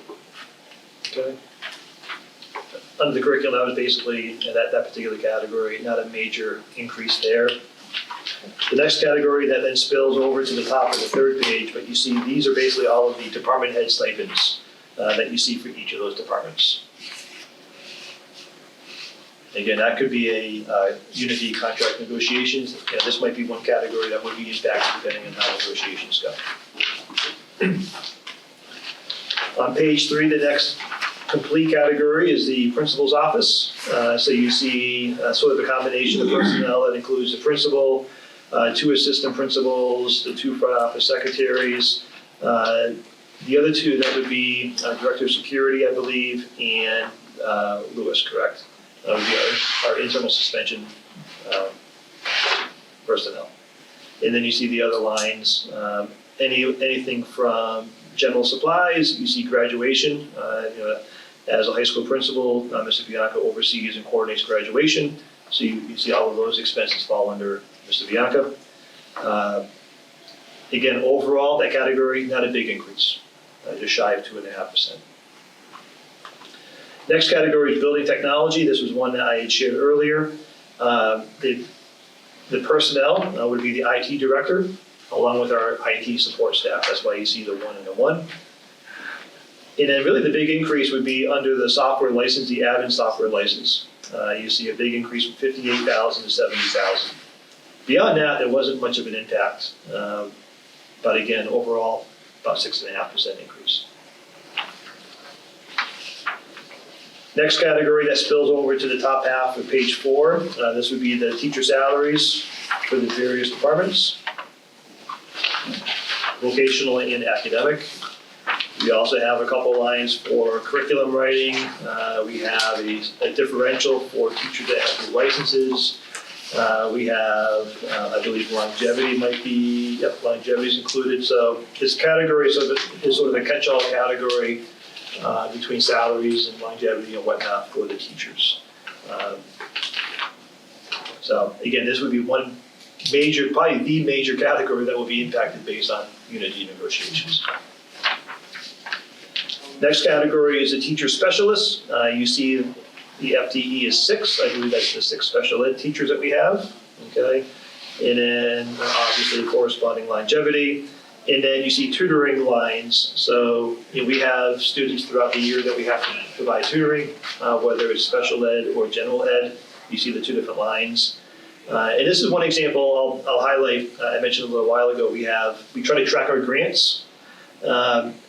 Within this specialist category, you see the line of home and health tutoring SPED, and you see that we are budgeting $2,500 for that, but you also see $2,500 in grants. So we have some money set aside in one of the grants to help support that home tutoring as well. Next category would be the substitutes. A whopping $100 increase is what we're forecasting, so a very small increase for our daily subs. And actually that increase was for the sub-coordinator, so the individual that Mr. Bianca hires to oversee all of that coordination. Next category is paraprofessionals and aides. Also in this particular category, we have 2 vocational assistants. Go ahead. Sorry, I want to go back to the substitute. So is that one, I need to be reminded, is that one person who's? The sub-coordinator is one individual receiving that sorry. stipend. I meant the line above. No, it's daily sub. It's daily sub. And we Daily don't- subs. And we don't have district subs. We eliminated that, I think that was a couple years ago. Okay, last yes, time. Yeah. Right. And so the eligible subs, it's open to anybody and they're paid on a daily rate. What do we pay? 120. Do we know, what does Northampton pay, Dr. Bonner? What was that? What does Northampton pay for subs? 120. Okay, so same as us, wow, okay. And so this does that number cover the days of subs that we need? Yes, We hope so, yes. we are under budget this year. Oh, great. And do we have trouble getting subs? Getting / maintaining is 2 different questions. Got it.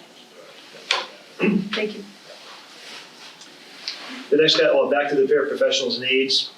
So you see the FTEs for our traditional paraprofessionals and broken out to different lines. This is one area that you see a lot of money set aside in grants to support our paraprofessionals. I just want to highlight that. But also I want to highlight that we do have 2 vocational assistants.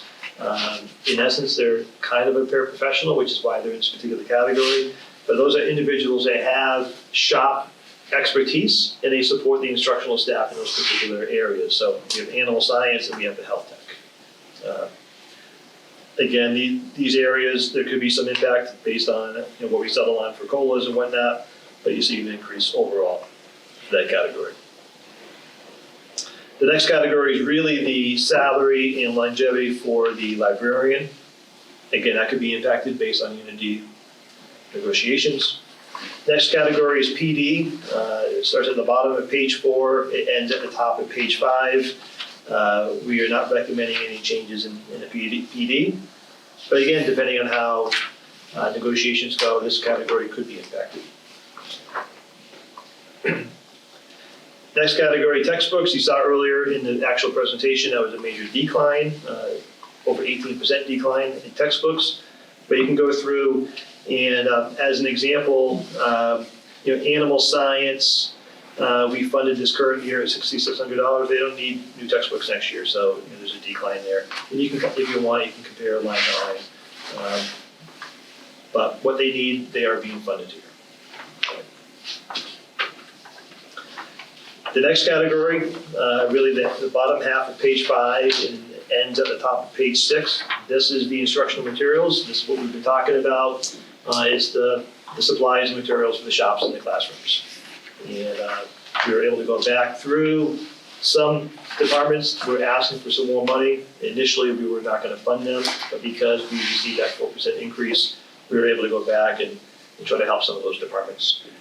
As a reminder, thank you to the board for approving the updated policy around the shop rates and the ability for the shops to generate some revenue through selling a product. That's going to also help this particular category, so thank you for that. Dr. Lincoln-Hoger, both you and Mr. Bianca have had experience in academic high schools, districts. I'm right in thinking that the classroom supplies, that category of our budget is significantly higher than what it would be in a traditional academic high school. The overall category, yes, because of the shops. Yeah. If you compare the academic supply lines, Yeah, okay, no, but if you look at that overall number, that's gonna be Yes. much bigger because Correct. supplies are in Yes. shops. yes.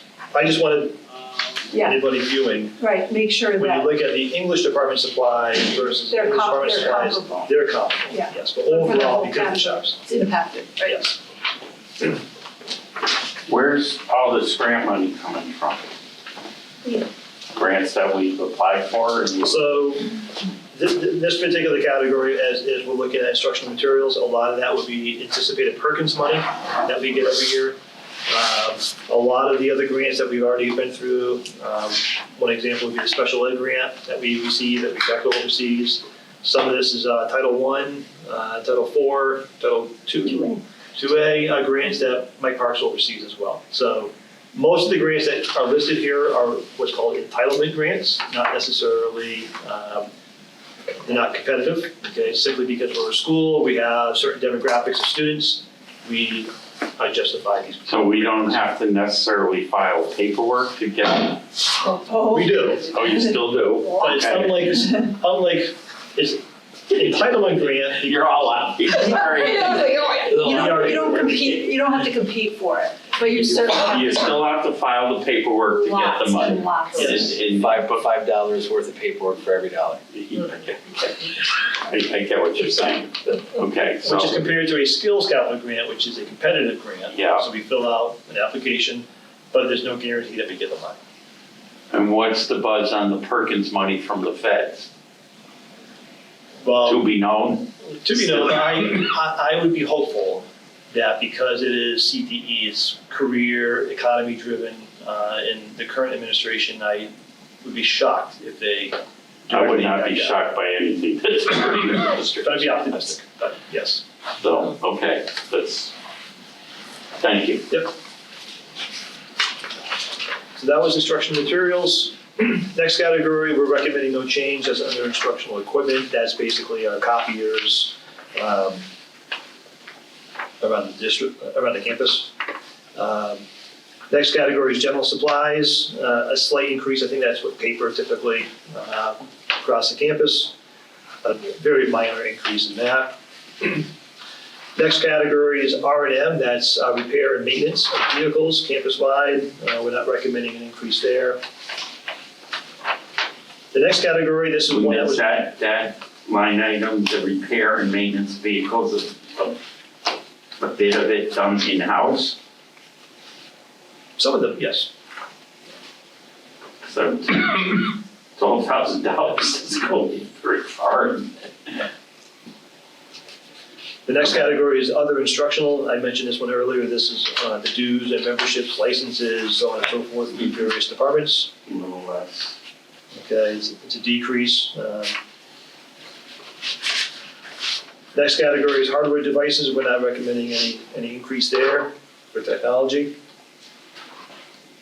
Then instructional hardware, holding firm at the 5,000, no change there. The big change is in instructional software. And software licenses, over 32% increase there.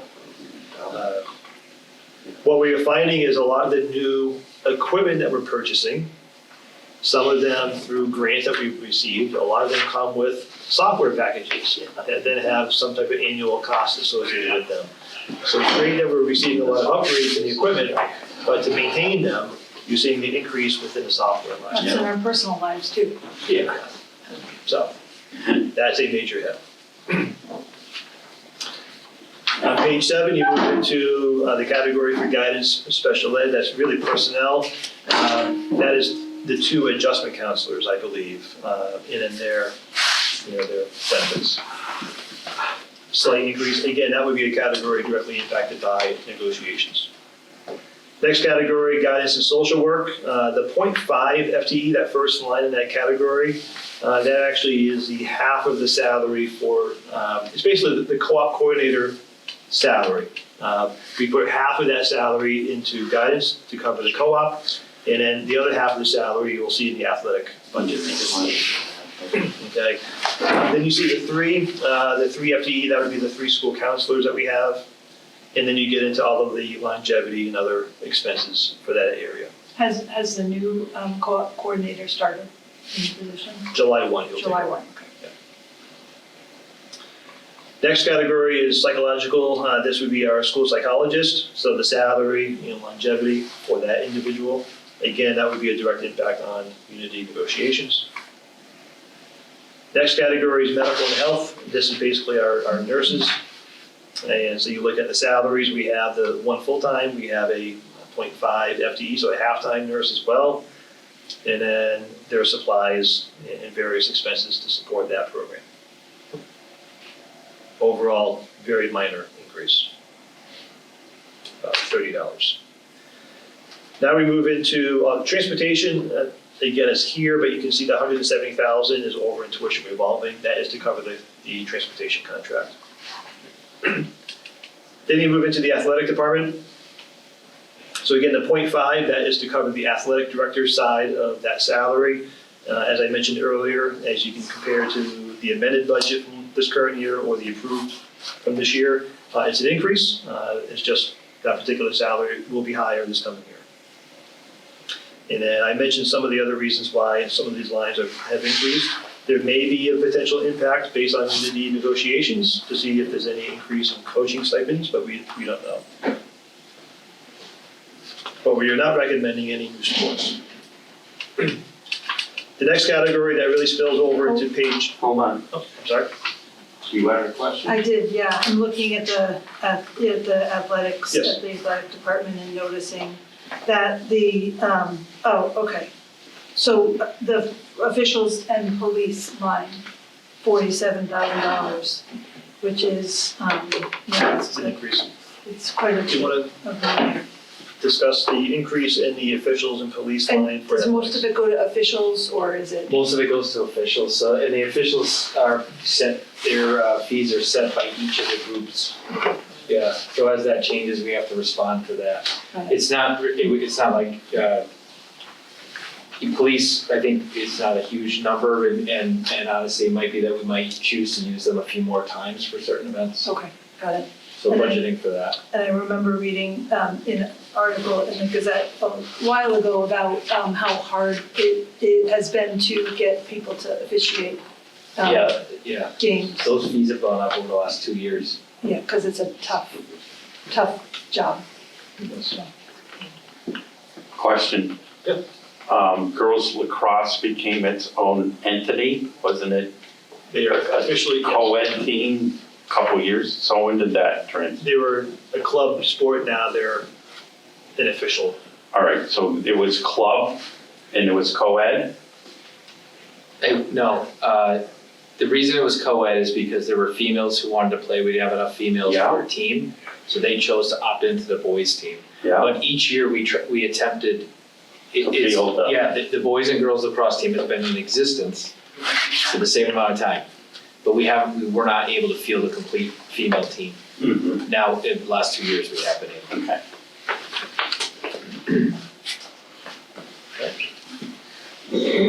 The next category that starts at the very bottom of page 7, spills over to the top of page 8, is other student activities. So a lot of this is stipended positions, assemblies. The last 2 lines, just as a reminder, we do support the FFA and Skills USA. We're recommending that we maintain the $20,000 budget for each of those organizations. So overall for that category, just a slight increase. Those are the travel, FFA and travel skills lines. Yes. The next category, now we're beginning to move into more of the facilities, the operations of the campus. The first one is custodial expenses. It's a slight decrease. The majority of that is the contracted services, which is the cleaning contract, correct? We are not going to continue that particular contract. But you see, as far as the personnel covered there, you see the 1, that would be the facilities director salary line. You then see the 6, that would be the custodians. And then you see the 4, the 4 would represent a full staff of farm techs. Okay, that's what we're budgeting. What's the OPS stand for? Operational? For the farm techs, why is it OPS staff? The number 4, the FTE. Yeah, I'm looking, operational. Operational. Yeah.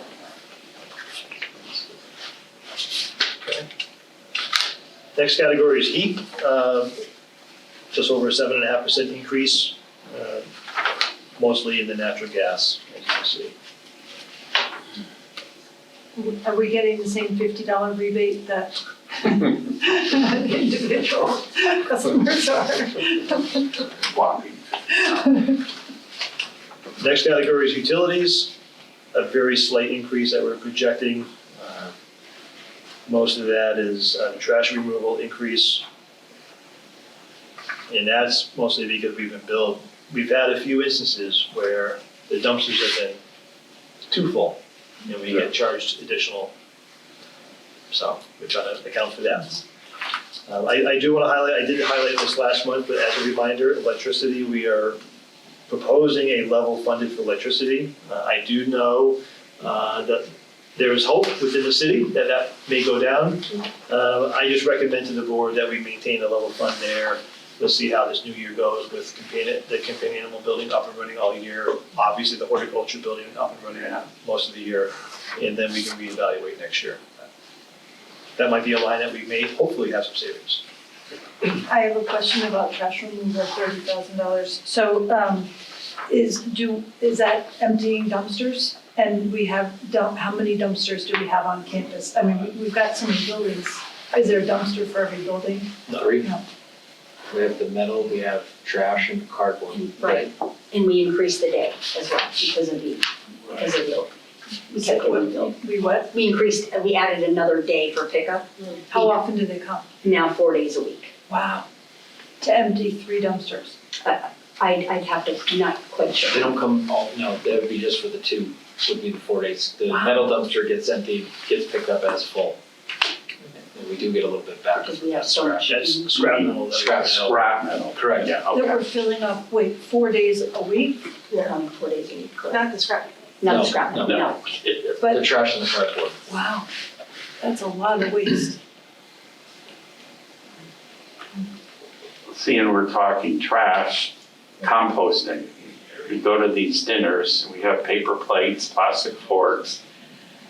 What can we do about a composting program?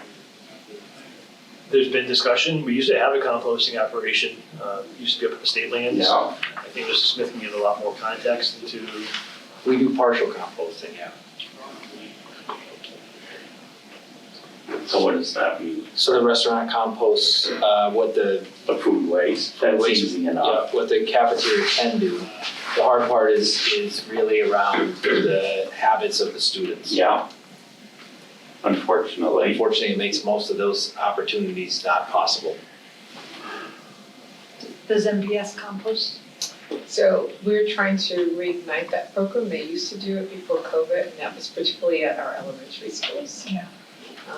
Now we're trying to decide whose responsibility is it. Okay. Page 9, the top is the maintenance of grounds we were talking about earlier this evening. So you see the increase in the repair and maintenance of street, that's the parking lot. It's an additional $10,000 that we're trying to budget for. And then the groundskeeping we were talking about, that's the summer help, giving them some additional money, that's the additional $6,000, hopefully so they can begin to install more irrigation around the campus.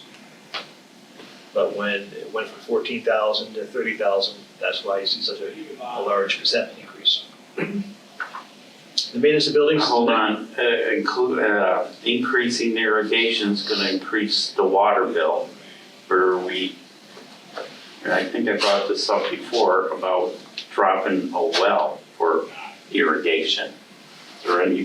Has that ever been looked into? I don't believe so, honestly. We definitely can. I would throw that out there for maybe a task to start looking into. Okay. I think it would be a long-term good idea. I don't know if the high school ever did it.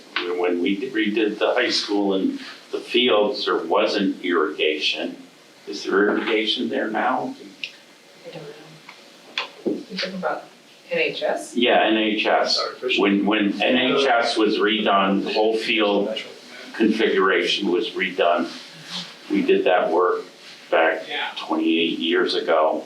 And I know after the fact, they thought about dropping a well for irrigation. And I have no idea if it moved forward at all.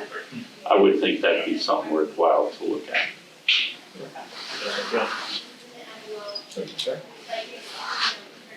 The next category is the maintenance of the buildings.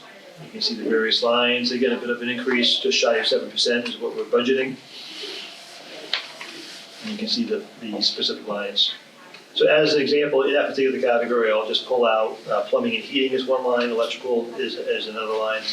That is supplies that we use on campus, typically our students. So the electrical students, as they're doing electrical repair on campus, this is how we pay for that material. Same thing on the plumbing side. So it's not coming out of their instructional supplies, it's coming out of basically a maintenance line. Because it is for the school. Yeah, for the benefit of the whole campus.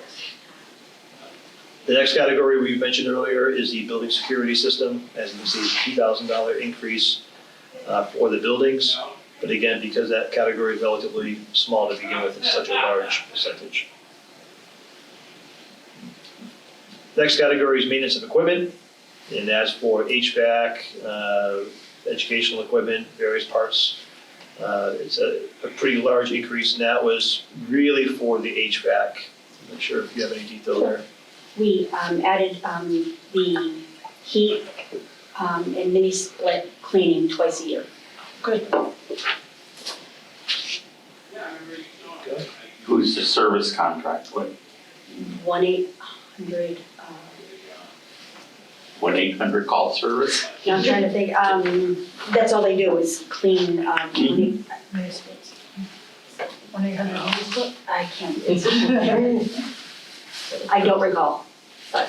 Now, how did that all come together? Was that through the state approved No, contractor of some sort, or? no, because it's been under 10,000. They were referred by one of the vendors that installed the mini splits. How many mini splits on campus these days, do you know? Uh, I mean, right here alone, there's two or over 30. over So 30. So C building, every academic classroom has one. And then you look at the White House, every office has one. And Yeah. mainly used for cooling, Both now. both now. Why so much the heat? More efficient.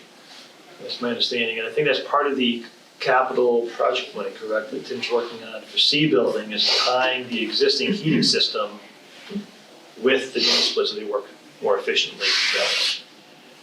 So there's DDC control system talking between the building system and the mini splits? I think that's the latest phase that Tim is working on with the capital money is for that integration of the two systems. All right, so DDC would be digital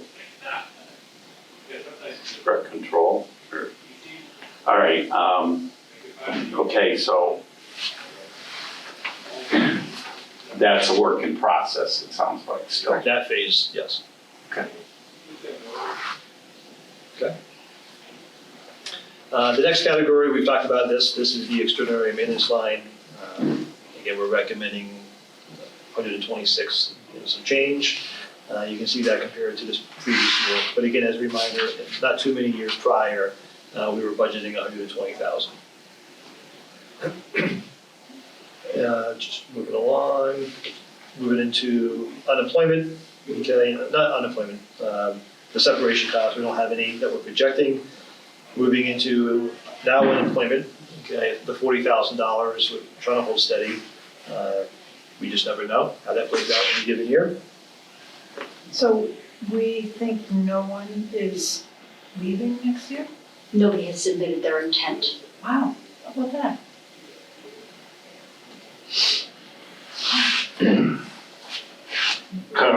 Explain that, to an unemployment would be if you had to lay somebody off, correct? Not necessarily if they retired or left. Or there's, That's the previous category.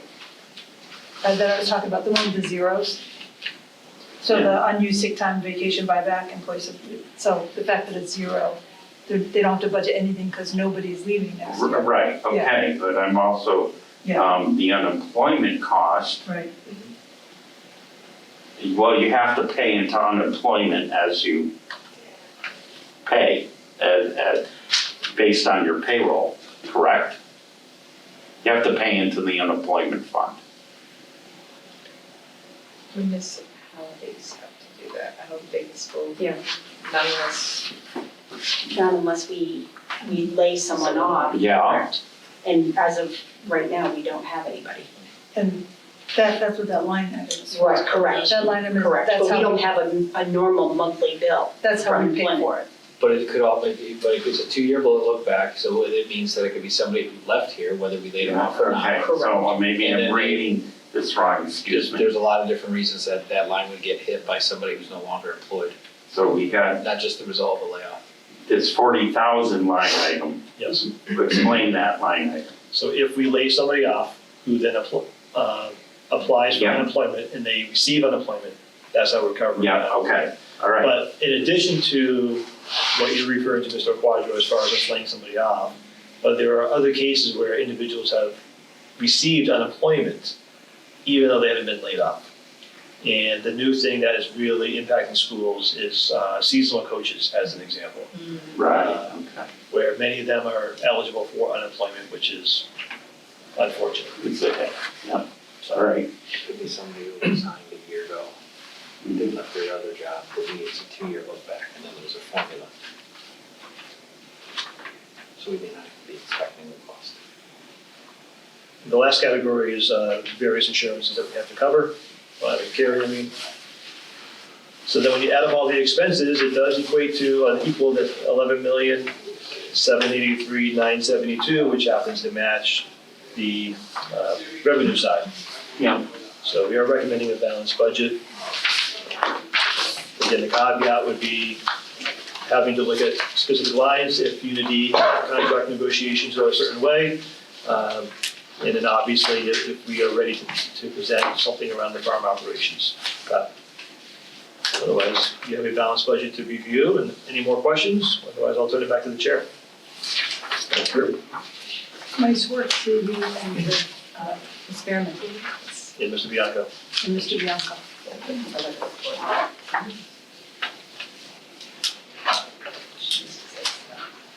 You are happy with this budget? You are satisfied with this budget? You're I'm satisfied. pleased to present this to us and endorse it? And, I am happy that we have a budget that is, one, balanced. right? 2, that we are able to support the true mission of the school. 3, we're not looking at direct layoffs. And we're doing all of that with a 4.5% increase in our budget. And I see other schools that get much higher. Right. I'm happy that we're able to achieve the mission with the budget that we have, so. And looking at the categories, it looks in a lot of places like a level funded budget. Many areas it is. Yeah. So even though it's a 4.5% increase in a lot of the places, it's not, it's specific areas that And I think that's increase. typical. I mean, the salaries will not be level funded, and then just the management, I mean, not the management, but the operation of the campus, all of the facility costs, Right, difficult to level fund those areas. Yeah. So, So may I have a motion and a second to vote to approve the FY '26 budget? So moved.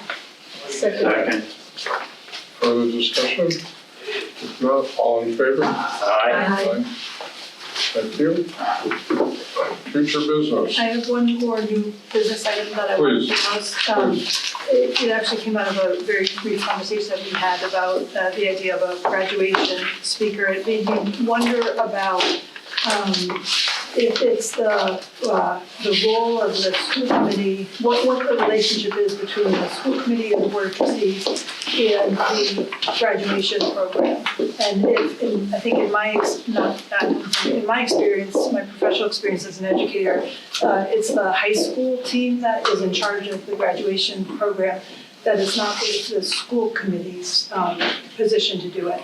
But I don't know if that's what we want on this board or if we want something different. And so I wondered if, I asked Dr. Lincoln Hoker to see if we have an existing board policy that has to do with graduation. And you weren't able to find anything. And so I would propose that we develop a policy regarding graduation. I think it's in a one school district where that one school is a high school, there is a lot of overlap in the areas, right, between the board, the superintendent, the high school principal. And so just wanting to have real clarity about that. So I'm not proposing that anything specific with regard to that, just that we gather some information that if the board were in favor of developing a policy that was related to graduation, that I would propose that we look at what other school committees do in the area, what practices are. We certainly talk to the high school leadership team to see what their preferences are. So just to comment on that discussion, so in over 30 years of being an educator, it's more like a regulation as opposed to a policy, meaning that the high school administration works with their staff and their students to actually organize the graduation. That normally the only role that the school committee plays is to set the date of the graduation and to attend. It's interesting that, in terms of how this came about, is just that it's almost encroaching or micromanaging the normal flow of what the administration does. And particularly high school students, they like to have say in terms of what their graduation program is going to be. And in most cases, for instance, NHS, they actually select their favorite teacher to bring the graduation speech or so on. And then there are other speakers, but it's really determined by that group. In other instances, the student council or the senior advisory team, they will decide who becomes or who is the selected speaker. So it's usually left in the hands of the administration. Of the high school. Of the high school. Right. That, I think that is a challenge that we face here, is that overlap, and just we're wanting to bring some clarity to it. So maybe where in other districts you wouldn't need that clarity, here we would, because we are working also closely. So can I just, since this wasn't on the agenda, we really shouldn't deliberate on it, we could put it on a future agenda. But. Thank you. Great, so can I? So noted. I'll make that recommendation that it goes on the next agenda. Yes. So future business, April 9th, Strategic Planning Subcommittee, 5 p.m., Superintendent's Conference Room. April 16th, 2025, Strategic Planning Subcommittee, 5 p.m., Superintendent's Conference Room. May 6th, 2025, MASC Day on the Hill in Boston, 9 a.m. May 20th, regular Board of Trustees meeting here at 5 p.m. in the library. And we need a motion to adjourn. Oh, so moved. All in favor? Second. Aye. Second, aye. Second.